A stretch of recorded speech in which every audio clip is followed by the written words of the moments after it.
जय हिंद दोस्तों, सभी का स्वागत है हमारे YouTube channel study and examination में। तो आज से जो फॉर्म आपके हैं भरने स्टार्ट हो चुके हैं। तो आज इस वीडियो में आपको ये चीज़ बताने वाले हैं कि आप जो है कहाँ पर इस फॉर्म को सेंड करना है, लिफाफे में हमें क्या क्या लिखना है, कितने का टिकट लगाना है, कौन कौन से डॉक्यूमेंट्स लगेंगे, हम जो हमारे डॉक्यूमेंट्स हैं लिफाफे में किस तरीके से डालना है, हमें इस पोस्ट करना है या हमें साधारण डाक करना है, ये सब सारी जानकारी इस वीडियो में है। और दूसरा नंबर हमारा है कि जो हमारा फॉर्म है वो फॉर्म हमें कहाँ से मिलेगा। तो चलिए हम एक चीज़ आप लोगों से बताते हैं और आप लोगों को दिखाते हैं। तो अभी तक आप चैनल को सब्सक्राइब नहीं किया, चैनल को आप सब्सक्राइब भी कर लीजिए, बेल आइकन को प्रेस कर लीजिएगा। तो ये हमारे फॉर्म है, जैसा कि आप देख सकते हैं। ये फॉर्म आपको नोटिफिकेशन के पेज नंबर देख सकते हैं 27 और यहाँ पर 28, जैसा कि आप दिखा दें पेज नंबर 29। ये हमारा 3 पेज है, इसी 3 पेजों को आपको प्रिंट निकलवा लेना है, ठीक है। तो जो हमारा नोटिफिकेशन आपको कहाँ मिलेगा, आपको या तो CRF की वेबसाइट पे आपको डाउनलोड कर लेना है या हमारे टेलीग्राम चैनल पे टेलीग्राम चैनल जो है उस पर आप जुड़ जाइएगा। मैं वहाँ पर आपको PDF ये प्रोवाइड करा दूंगा, ठीक है। तो उसका लिंक भी डिस्क्रिप्शन बॉक्स में आपको मिल जाएगा। और ये जो फॉर्म है किस तरीके से आपको भरना है, ऑलरेडी मैंने पहले वीडियो बना चुका हूँ, तो वो वीडियो आप जरूर देख लीजिएगा। उसके बाद इस फॉर्म को अच्छे तरीके से भर लीजिएगा। तो हमारा ये फॉर्म हो गया। तो फॉर्म आपको कहाँ से मिलेगा, कैसे मिलेगा, मैंने आपको बता दिया। उसके बाद मैं आपको बता दूं इस फॉर्म को भरने के लिए आपको 2 इन्वेलप, ठीक है। एक इन्वेलप ये है छोटा वाला और एक इन्वेलप ये है बड़ा वाला। तो ये इन्वेलप मैंने घर पे बनाया हूँ, ये मैं खरीद के नहीं, वो सिंपल सा है, मैंने बनाया है ताकि आप लोगों को हम वीडियो के माध्यम से बता सकें किस तरीके से बनना है, क्या करना है। उसके बाद हमारे सारे डॉक्यूमेंट्स हैं जो कि मैं आपको यहाँ पर दिखाऊँ। ये हमारे डॉक्यूमेंट्स हैं, ये सारे डॉक्यूमेंट्स हैं। तो मैं एक चीज़ करके आप लोगों को बताता हूँ। तो सबसे पहले मैंने आपको 2 लिफाफे दिखा दिए। 2 लिफाफे के बाद मैं थोड़ा सा इसको साइड में कर देता हूँ और इसके बाद हम आ जाते हैं डॉक्यूमेंट्स के ऊपर कि हमें कौन कौन से डॉक्यूमेंट्स लगाने हैं। तो पहला नंबर जो हमारा है 10th की मार्कशीट आपको लगानी है। तो मैं आपको बता दूं कि आप जो मैं फॉर्म फिल किया हूँ, मैं ट्रेड्स में अप्लाई किया हूँ, यानी कुक में अप्लाई किया हूँ। और मैं इसमें जो हमारा क्वालिफिकेशन मांगा जा भी रहा है, उसमें 10th पास मांगा जा रहा है। तो मैं सिंपल केवल 10th ही लगाऊंगा, मैं ब्राह्मणी या BBC कुछ नहीं लगा रहा हूँ, मैं बस केवल 10th लगा रहा हूँ, ठीक है। तो मैं 10th की मार्कशीट लगा दिया। इसके बाद कोई भी और भी आपके पास क्वालिफिकेशन है तो आप लगा सकते हैं। यदि आप ट्रेड्समैन में अप्लाई करना चाहते हैं तो जो भी क्वालिफिकेशन है आप उसका फोटो कॉपी ही लगाइएगा, ठीक है। कि मैंने 10th की मार्कशीट लगा दी। आपके पास और भी कोई क्वालिफिकेशन है तो उसको आप लगा लीजिएगा। दूसरा नंबर इसमें क्या है, एक्सपीरियंस सर्टिफिकेट मांगा गया है। तो क्या है कि यदि आपके पास एक्सपीरियंस सर्टिफिकेट नहीं है तो भी आप फॉर्म अप्लाई कर सकते हैं। जैसे कि आप देख सकते हैं मेरे पास एक्सपीरियंस सर्टिफिकेट नहीं है, फिर भी मैं फॉर्म को इस तरीके से अप्लाई कर रहा हूँ, ठीक है। मेरे पास नहीं है, मैं एक्सपीरियंस सर्टिफिकेट नहीं लगाऊंगा, मैं कुक में अप्लाई कर रहा हूँ। उसके बाद क्या है, उसके बाद हमें क्या मिलता है, एक दूसरा सा ये मिलता है आधार कार्ड। तो आधार कार्ड भी हमें देना होगा। ये देखिए, आप जब फॉर्म फिल करते हैं तो जैसा कि मैं दिखा दूँ, फॉर्म फिल करेंगे तो फॉर्म फिल करने के बाद यहाँ पर पेज नंबर आपको दिखाऊं तो पेज नंबर नंबर हमारा 27वें नंबर पे हमें आधार कार्ड मांग रहा ऑप्शनल। तो मैं इस पर आधार कार्ड जरूर भरूंगा, क्योंकि मैं जो हमारा पहला फॉर्म मैंने भरा था वो मैंने यहाँ पर आधार कार्ड नंबर डाला हूँ। तो आधार कार्ड नंबर डालने से क्या होगा, तो मुझे उसका प्रूफ भी देना होगा। तो मैं आधार कार्ड डाल दिया, ठीक है। आधार कार्ड डालने के बाद उसके बाद मैं क्या करूंगा, डोमिसाइल। तो आप सभी लोगों को डोमिसाइल आप लोगों को डालना है। क्या हो गया, आपका 10वीं की मार्कशीट हो गई, दूसरा नंबर आधार कार्ड हो गया, तीसरा नंबर हमारा डोमिसाइल हो गया। तो डोमिसाइल सभी लोगों को डालना है, ठीक है। डोमिसाइल सभी लोगों को डालना है।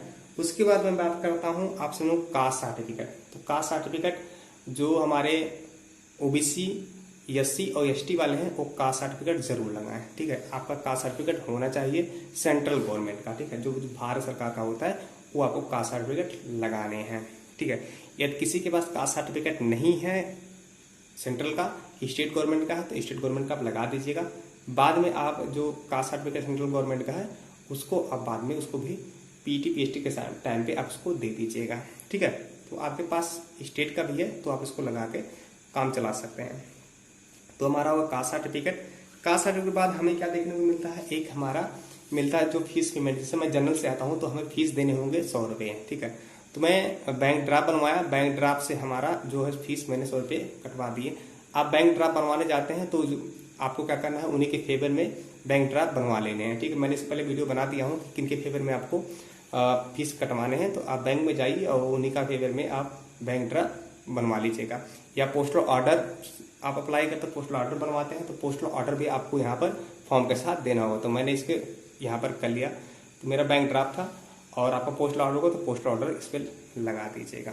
तो मैंने आपको क्या बताया, हाई स्कूल की मार्कशीट, दूसरा नंबर आधार कार्ड, तीसरा नंबर निवास प्रमाण पत्र यानी कि डोमिसाइल, और उसके बाद हमारा ये हो गया फीस का। यदि आप फीस जमा कर रहे हैं जैसे जनरल, ओबीसी और ईडब्ल्यू वालों को लग रहे हैं, अदर कैटेगरी को नहीं लग रहा है, तो यदि आप फीस दे रहे हो तो आपको यहाँ पर इसका रिसीविंग देना होगा। यदि आप पोस्टल ऑर्डर से कर रहे हो तो पोस्टल ऑर्डर का जो पोस्टल ऑर्डर है उसको भी यहाँ पर देने होंगे। ठीक है। अदर कैटेगरी के जैसे ओबीसी हैं, एससी एसटी हैं, तो आपको अपना कास्ट सर्टिफिकेट देना होगा। उसके बाद हमें 2 फोटो यहाँ पर देना है, तो 2 फोटो पे अपना नाम पीछे लिख देना। ठीक है, यहाँ पर अपना नाम लिख दीजिएगा। ठीक है, यहाँ पर अपना नाम भी लिख लीजिएगा। और उसके बाद मैं आपको बता देना चाहता हूँ कि आपको जितने भी जो ओरिजिनल नहीं देने हैं, सब डुप्लीकेट ही देना है, फोटो कॉपी देना है। तो फोटो कॉपी भी आप सभी लोग अपना जो है सिग्नेचर नीचे सब पे कर देना। ठीक है, सब पे सिग्नेचर अपना कर दीजिएगा। तो ये हमारा हो गया सारे डॉक्यूमेंट्स। और इसके अलावा हमें कुछ नहीं करना, क्योंकि हम ईडब्ल्यूएस में आते नहीं हैं, ओबीसी में है नहीं है, एससी एसटी है नहीं है, तो हमें कुछ और नहीं देना है। आपको होंगे ओबीसी एससी एसटी, तो अपना कास्ट सर्टिफिकेट जरूर लगाएगा। जो लोग हिलिंग एरिया से हैं, जैसे कि जो गढ़वाली, कुमाऊनी, गोरखा वाले हैं, इनका भी सर्टिफिकेट लगता है। यदि आप इनमें आते हैं तो इसका भी का जो आपका सर्टिफिकेट है उसको आप लगा दीजिएगा। उसके बाद आ जाता है हमारा ये, इसको हम क्या करते हैं, इकट्ठा कर लेते हैं और इसको हम इधर थोड़ा सा साइड में कर लेते हैं। ये हमारा हो गया साइड में, मैंने इसको कर लिया और इसको हम क्या करेंगे, यहाँ पर लाते हैं। तो हमारा छोटा वाला लिफाफा है, लिफाफे पे हमें क्या डालना है मैं आपको बता दूं। देखिए, लिफाफे में हमें सबसे पहले देखिए, अब मैं आपको थोड़ा सा जूम कर देता हूँ ऊपर, ताकि मैं आपको अच्छे तरीके से बता पाऊँ। इस लिफाफे में आपको इधर यहाँ पर अपना नाम, ठीक है, विद्याशंकर मिश्रा हमारा नाम है, तो विद्याशंकर मिश्रा, उसका सना राम प्रकाश मिश्रा, इसका पूरा एड्रेस डालना है, यानी कि बिलेट डालना है, पोस्ट डालना है, वह एरिया का नाम डालना है, जैसे आपका जो भी आपका पता है वो आपको डालना है। मेरा इस तरह का था, उसका डिस्ट्रिक्ट डालना है, पिन कोड डालना है, फिर यहाँ पर मोबाइल नंबर आप जरूर डालिएगा। ठीक है, यहाँ पर मोबाइल नंबर आप जरूर डाल दीजिएगा। मैंने शो नहीं किया, अभी डाल दूंगा वीडियो बनाने के बाद।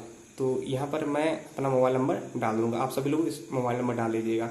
जैसा कि देख सकते हैं, इस तरीके जैसा कि मैंने भरा उस तरीके से आपको देख के भर लेना है, यानी अपना नाम, पिता का नाम, उसके बाद पूरा एड्रेस। ठीक है, यहाँ पर भर लेना है। और इसी छोटे वाले लिफाफे पे हमें क्या करना है, टिकट लगाना है, स्टाम्प लगाना है। तो आपको टिकट कितने लगाने, ये आपको सबसे बड़ी चीज़ है। तो मैं आपको बता दूं कि जो हमारा टिकट होता है, टिकट हमें कम से कम, जो हमारा टिकट होता है वो कम से कम 22 रुपये का लगना चाहिए। ठीक है, 22 रुपये का टिकट आप लगा लीजिएगा। या कहीं होता है कि 2 रुपये का नहीं मिल पाता है, 3 रुपये का नहीं मिल पाता है, तो 2 रुपये का आपको नहीं मिलता है तो 25 का भी लगा सकते हैं। तो मिनिमम जो हमारा टिकट होना चाहिए वो 22 रुपये का होता है मिनिमम।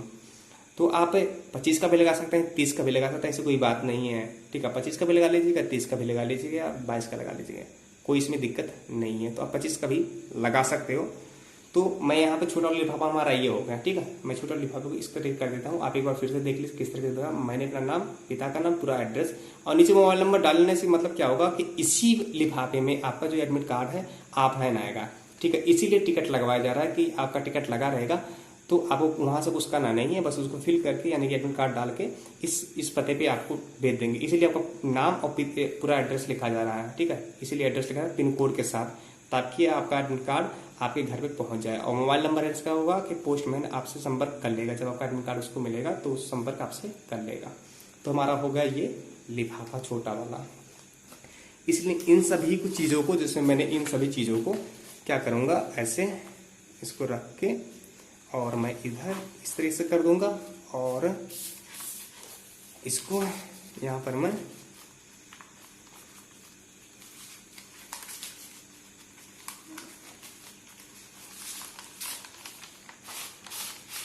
इसको डाल दूंगा। ठीक है, ये हमारा हो गया। और फिर हम आ जाते हैं इसके पीछे, हमें इस पर क्या क्या लिखना है।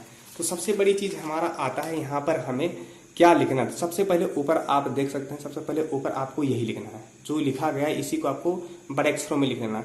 क्या लिखा गया है, चाहे आप टेस्टमैन में अप्लाई कर रहे हो, चाहे हेड कांस्टेबल में अप्लाई कर रहे हो, चाहे एसआई में अप्लाई कर रहे हो, चाहे एएसआई में अप्लाई कर रहे हो, सभी लोगों को यही चीज़ें लिखनी है सबसे ऊपर इनवेलप पे। तो इनवेलप पे आपको क्या लिखना है, central reserve police force paramedical staff examination 2020, यही आपको सबसे पहले ऊपर लिखना है। उसके बाद फॉर्म यानी किस कहाँ से सेंड किया रहा है, तो अपना नाम यहाँ पर डाल दीजिएगा, फिर फादर नेम डालिएगा, फिर पूरा एड्रेस यहाँ पर आप इसको डाल दीजिएगा, यानी कि अपना नाम और एड्रेस आपको यहाँ पर बाएं साइड में डालना है। उसके बाद 2 यानी कि कहाँ पर हमें सेंड करना है, ठीक है, कहाँ पर हमें सेंड करना है, तो हमें यहीं पर सेंड करना है। क्या है, DIG group centre CRPF Bhopal village Bangrasia taluk हुजूर डिस्ट्रिक्ट भोपाल MP 4620, सॉरी यहाँ पर गलत हो गया है, तो 462045 होगा। तो मैं यहाँ पर सॉरी गलत हो गया, मैं इसको काट नहीं सकता, आप लोग थोड़ा सा ध्यान दीजिएगा। यहाँ पर उस पर यहाँ पर 20 लिखना है, 462045, ठीक है, यहाँ पर 54 हो गया, 462045। तो यहाँ पर 45 इसका पिन कोड जो है 45 है, आपकी नोटिफिकेशन में दिया गया है। मैं इसको काट देता हूँ, नहीं तो दिक्कत हो जाएगा। यहाँ पर कर दें, वैसे आपको कोशिश करिएगा कटना ना कटे ना। तो यहाँ पर मैं 462045, तो मैं इसको 462045 कर दूंगा, ठीक है। 462045 जैसे देख सकते हैं, 462045 कर दिया। और आप यहाँ पर देख सकते हैं इस तरीके से हमें भरना है इस चीज़ को, ठीक है। यहाँ पर सॉरी इसके लिए गलती हो गई, यहाँ पे मैं 54 कर दिया था, तो 4645 इसका पिन कोड है। तो इस तरीके यानी कि पहले नंबर आपको इसको लिख देना है। यहाँ पर मैं आपको दिखा दूँ, पहले नंबर आपको central reserve police force paramedical staff examination 2020, उसके बाद कहाँ पर सेंड करें फ्रॉम, यानी कि अपना नाम, पिता का नाम, उसके बाद पूरा एड्रेस आपको डालना है। उसके बाद आपको यहाँ पर 2 करके कहाँ पर सेंड करना है, इसी जगह पे आपको सेंड करना होगा। इसी लिफाफे को आपको दाएं साइड पर लिखना है, DIG group centre CRPF Bhopal village Bangrasia taluk हुजूर डिस्ट्रिक्ट भोपाल MP 462045, ये आपका इसी पे सेंड करना रहेगा। आप चाहे तो इसका स्क्रीनशॉट भी ले सकते हैं। उसके बाद क्या करना है, इसको आपको बंद कर देना है। बंद करने के बाद इसको चिपका देना, ठीक है। चिपकाने के बाद आप क्या करना है, आपको जाना है पोस्ट ऑफिस पे। पोस्ट ऑफिस पे जाने के बाद काउंटर पे आप जाइएगा, उसके बोल दीजिए सर हमें इसको स्पीड पोस्ट करना है। स्पीड पोस्ट करने से क्या होगा कि जो हमारा फॉर्म है वो 4 से 5 दिन में वहां पर पहुंच जाएगा। यदि आप साधारण डाक से फॉर्म भरते हो तो उसको फॉर्म को पहुंचने में बहुत दिन लग जाते हैं, और कोई कंफर्म नहीं रहता कि वो फॉर्म आपका रिसीव भी हो जाए, ठीक है। या कोई कोरियर कर देना चाहता है तो कोरियर भी आप मत करिएगा, क्योंकि ये चीज़ क्या है कि जो स्पीड पोस्ट होता है वो काउंटर पे जाके उनको दिया जाता है, यानी कंफर्म रहता है कि स्पीड पोस्ट हुआ, तो समझ लीजिए कि आपका फॉर्म है पहुंचना है, ठीक है, वो पहुंच ही जाएगा। उसमें कोई दो राय नहीं होता है कि नहीं पहुंचेगा। और स्पीड पोस्ट करने से एक दूसरा फायदा ये होता है कि आपको एक रिसीविंग वहां से मिलता है। उस रिसीविंग में आपको नंबर दिए रहते हैं, उस नंबर को आप ट्रेस कर सकते हैं अपने मोबाइल से, ठीक है, कि हमारा फॉर्म पहुंचा है कि नहीं पहुंचा। आने वाले समय में आप सभी लोगों को हम इस पर वीडियो जरूर बनाएंगे कि आपका फॉर्म किस तरीके से चेक करना कि फॉर्म पहुंचा है नहीं पहुंचा, ठीक है। तो आपसे मैं ये कह रहा हूँ कि आप क्या करिएगा कि आप जो फॉर्म है स्पीड पोस्ट ही करिएगा, ठीक है, स्पीड पोस्ट ही करिए, क्योंकि एक ही सेंटर बनाया गया है भोपाल का। तो भोपाल में सारे जो फॉर्म है, चाहे इंडिया से कहीं भी आप फॉर्म अप्लाई करते हैं, तो सभी लोगों का यही इसी पे सेंड करना है, इसी पे, ठीक है, सभी लोगों को इसी पे सेंड करना है। ये नहीं कि बस हम ही को करना जो EP वाले हैं, नहीं, आप कहीं से भी हो तो सभी लोगों को इसी पे सेंड करना है, ठीक है। तो आप स्पीड पोस्ट करिएगा। और इसमें खर्च कितने होते हैं, स्पीड करने के बाद क्या होता है कि वहां पर ये फॉर्म आप ले जाओगे तो इसका भार यानी कि इसका वेट वो तौलते हैं, ठीक है, माप करते हैं, मेजर करते हैं। और उसके बाद इसका जिस तरीके से होता है उसको मेजर करने के बाद आपको पेमेंट लेते हैं, ठीक है। अब उसका नहीं होता, आपको केवल पेमेंट देना होता है। तो ये चीज़ मान के चलिए कि कम से कम 22 ग्राम या तो 30 ग्राम का होता है, तो बहुत ज़्यादा इसमें जो पेमेंट देने होंगे तो इसका जो देना होगा 43 या 45 रुपये लगते हैं। और इंश्योरेंस के साथ उसको करते हैं तो आपको 53 रुपये लग जाएंगे। तो आपके मैक्सिमम मान सकते हैं 50 रुपये का इसमें खर्च लगते हैं, और आपका उधर 25 रुपये का 30 रुपये का जो टिकट लगा लेते हैं, तो मान सकते हैं 100 रुपये का हमारा इधर खर्च ये पड़ जाता है, ठीक है। तो हमारा ये फॉर्म को इस तरीके से, और मुझे इसको क्या करना है, इसको चिपका देना है, स्टेबल नहीं करना है, आप सभी से को चिपकाना है, और इस तरीके से हमको ये चीज़ें कर देनी है। और हमारा जो फॉर्म है वो चला जाएगा स्पीड पोस्ट होकर, और आपको कोई दिक्कत नहीं हो पाएगी। बस यही चीज़ था, मैंने सोचा आप लोगों को अच्छे तरीके से बताएं। और बस इसके लिए सॉरी कि मैंने यहाँ पर गलती कर दिया था, 462045 है, मैंने 462054 कर दिया था, 462045 है, इसके लिए सॉरी यार।